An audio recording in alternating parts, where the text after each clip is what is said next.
여러분 안녕하십니까? 계속해서 제주 9시 뉴스입니다. 7조 2천억 원 규모의 내년 제주도 예산안이 도의회 본회의에서 의결된 이후 제주도와 의회 사이 추가 조율이 이어졌다는 보도 어제 전해드렸죠. 도의회 본회의 의결은 법적 효력이 있을 정도로 의미가 큰데요. 그런데 의결 이후 부동의안 예산 항목들을 다른 사업으로 대체할지 제주도가 도의회에 묻는 작업까지 진행된 것으로 확인됐습니다. 강인희 기자입니다. 재석위원 41명 중 찬성 41명으로 의사일정 제85항은 가결되었음을 선포합니다. 제주도의 새해 예산안은 의원 만장일치로 도의회 본회의를 통과했습니다. 모든 예산 작업이 끝났음을 의미합니다. 그런데 KBS 취재 결과 본회의 이후에도 앞서 제주도가 부동의안 예산 증액 항목을 놓고 제주도 집행부와 의원들 사이 세부 조정 작업까지 있었던 것으로 확인됐습니다.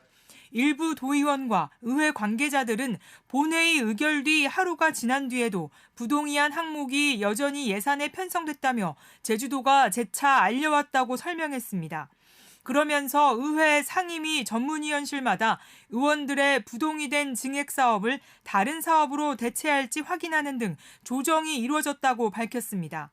결국 제주도의 최종 새해 예산은 도의회 의결 이후 다시 조정되며 하루 반나절이 지난 오늘 오후에서야 제주도 각 부서에 공유됐습니다.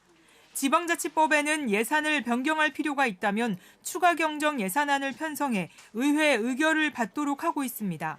그렇지 않다면 최소한 본회의에서 도지사가 부대 의견을 달아 추후 조정 계획을 밝히거나 도의회 의장이 공식적으로 양해를 구해 수정 작업 등을 요청했어야 했다는 게 전문가들 의견입니다. 확정됐을 때 그 당시 그게 효력을 가지는 겁니다. 그래서 그 이후에 벌어지는 모든 그 변경이라든지 수정이라든지 하는 것은 원칙적으로 효력을 가지지 못합니다. 변경된 것으로 집행하면 안 되게 됩니다.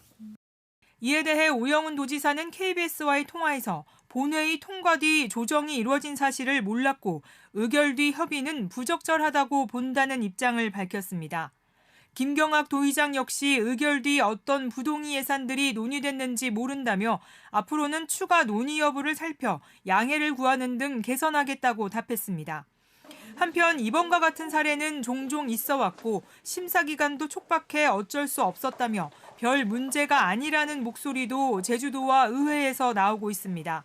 예산 편성에서부터 의회의 심사 그리고 최종 협의가 그동안 제대로 이루어졌는지 의문이 드는 대목입니다. KBS 뉴스 강인입니다.